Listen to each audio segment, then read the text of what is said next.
Hey guys, this is Shoppo. Today I want to show you a little bit on how to play Knights of Honor in order for you to get a good start into the game, make progress, be successful. I got roughly 200 hours in the game. I was part of the beta phase and together with Ivory I figured out some things, together with other beta testers and things that worked quite well and still do, so that's what I am going to show you in this video. We're gonna start a new campaign. Just go for what I like to do is pick a kingdom randomly and have a starting size of, here it is, 3 provinces. We just start randomly, and first thing that you want to do is to just hit pause. Okay, rum. Well, that's nice. Not only to drink, right? So anyways, yeah. First of all, maybe a few things. This button right here is very important.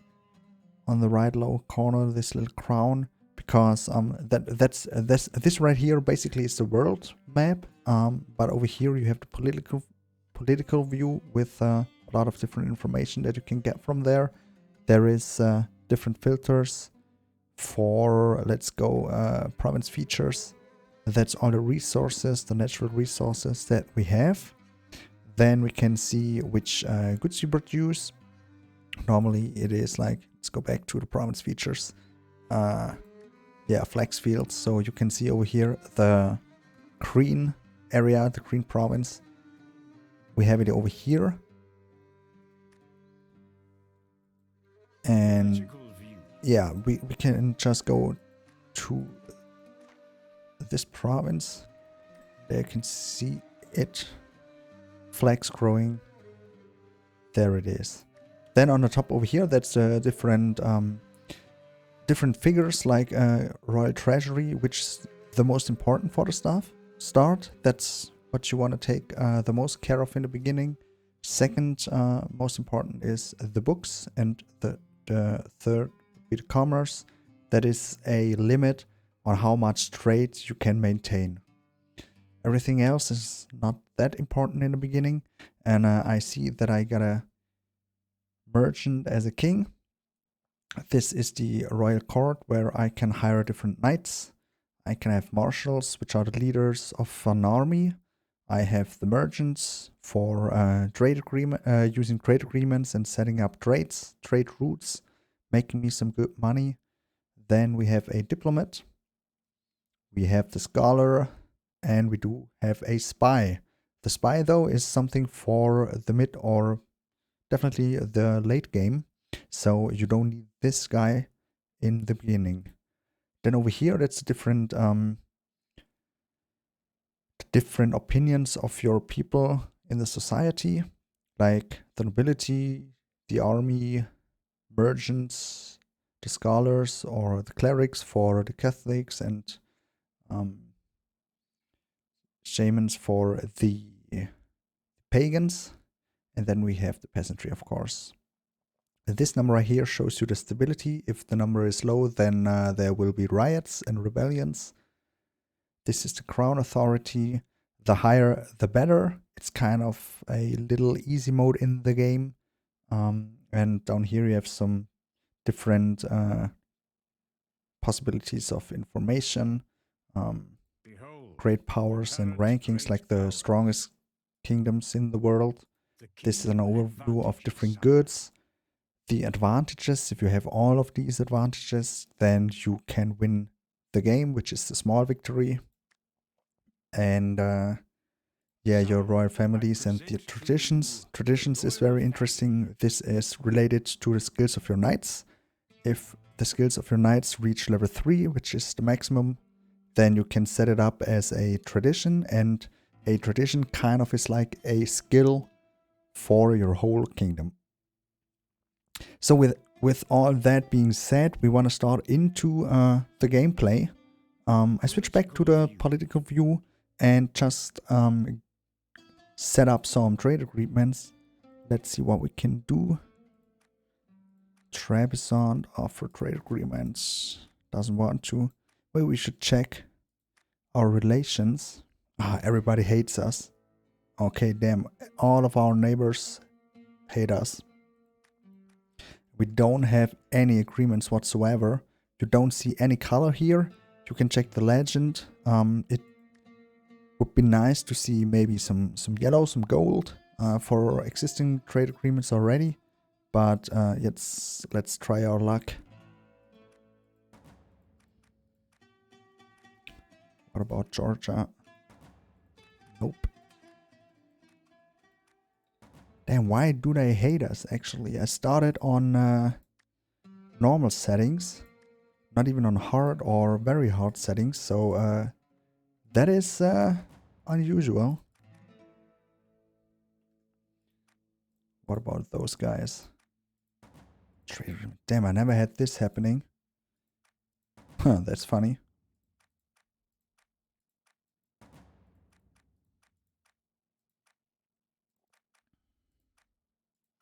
Let's try it over here. Trade.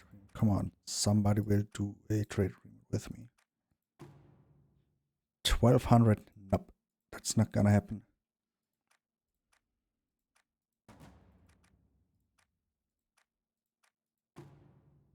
$500. China war. No, that's a bad call. Bulgaria, probably not interested. We are too small. Why does everybody hate us? So let's try something else then. We can do it later. That's not a problem.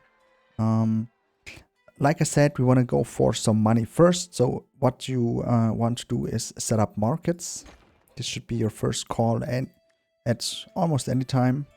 It makes you money and it makes you some commerce, and people are getting a little bit more happy, which is a little bit important. Not the most important thing, but a little bit. Market Square. Yep. My name is worth many bags of gold. Let's see, what skills do you have over here? +5 in town, 3 in villages. We have 3 villages. If I knew that earlier, we would have saved. That was a wrong thing to do. I'm sorry, I misclicked. The other one would have been good though. Just set up your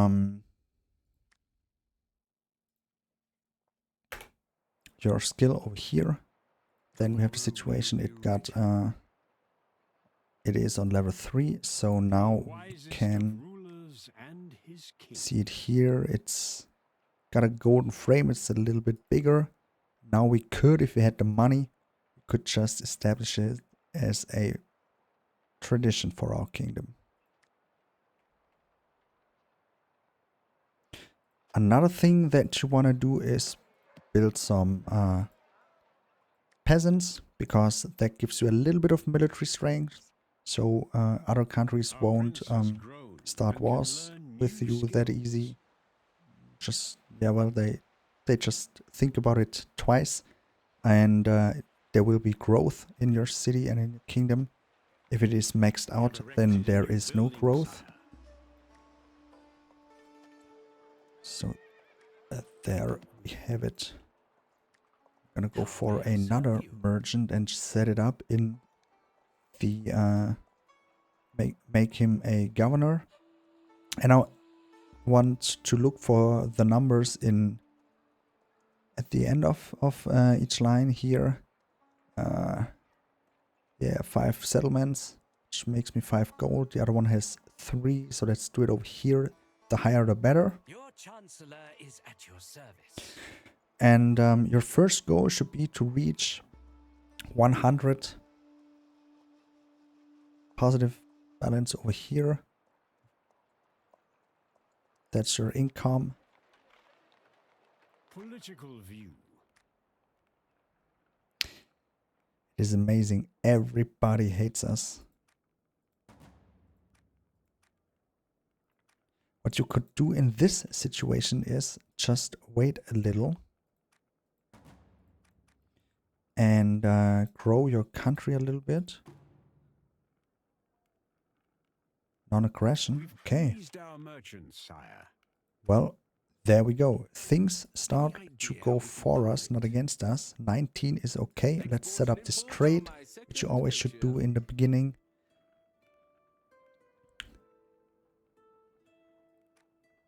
Let's see, did things change? So now that we have a trade agreement and even a non-aggression pact, the color changed to green, so he likes us. He's trusting us now.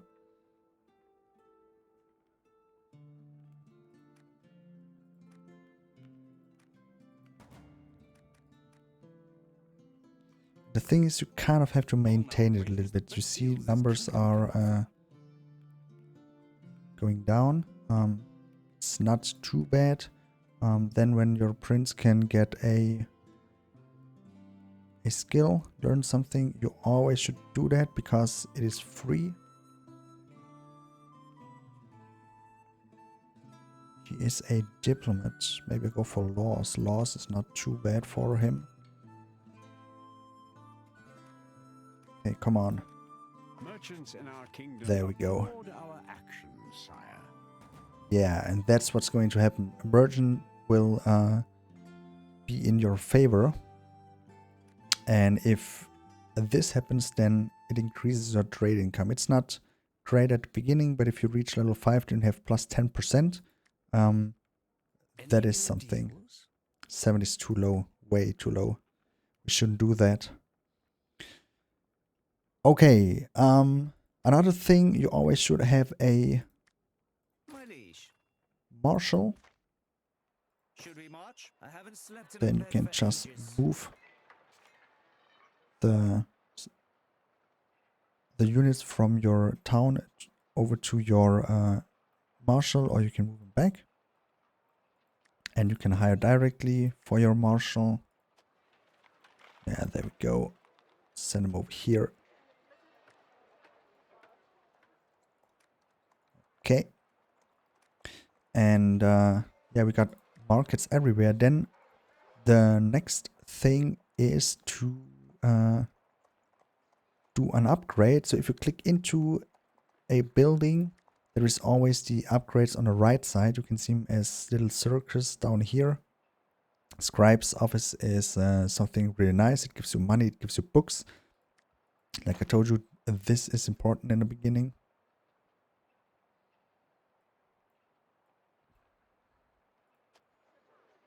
And after you've done that, you may want to take a look at your agricultural opportunities. This is in most cases not that expensive compared to trade or mining, and there is the possibility to getting some Upgrade has been completed, sire. slightly more expensive but not really expensive upgrades, and from them you can you can get some goods, and these goods will always give you some bonuses. Like wine is very good. It's expensive, but it's very good. So you can go back to the province features, filter.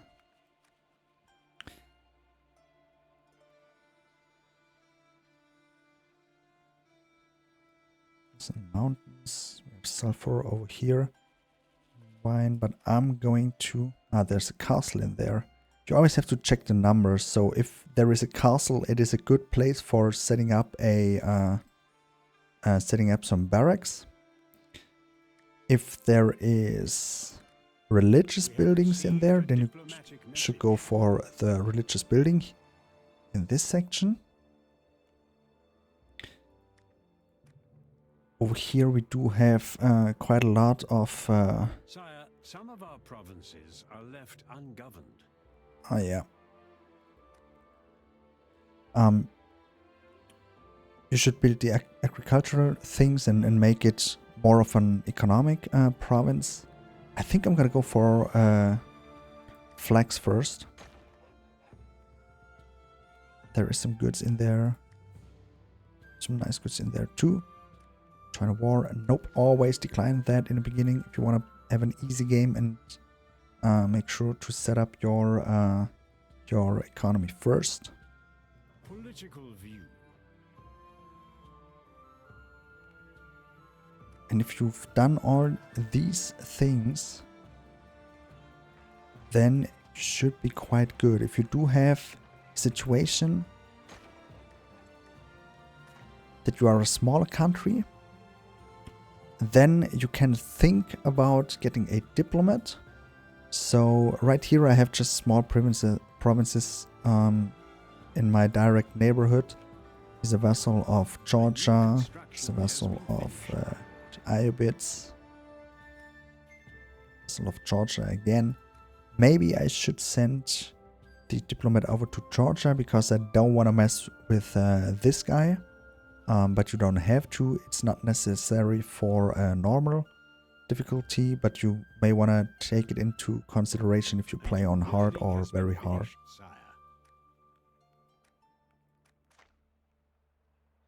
How may I serve you? The world at your fingertips. Yeah, another thing to just close the video for further yeah, go for the agricultural things, and if you do upgrades, there's a tax collector who gives you good money as well. This is really nice.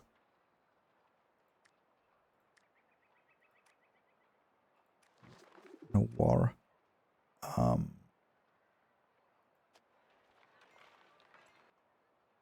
Then in general, for your further progress that you should pursue is to check your resources. You only need buildings once, and goods are for the whole kingdom.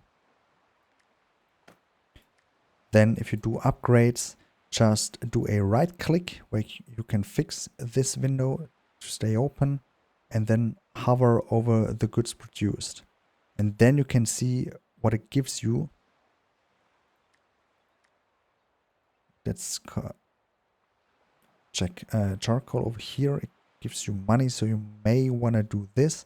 And that's a good way to further improve your kingdom and develop your kingdom. So that should be it for today. If you have any questions, please feel free to comment down below, and see you around, guys. Take care. If you have any questions on Knights of Honor 2, this is the channel that you want to subscribe to, and thank you for tuning in, and see you next time. Take care.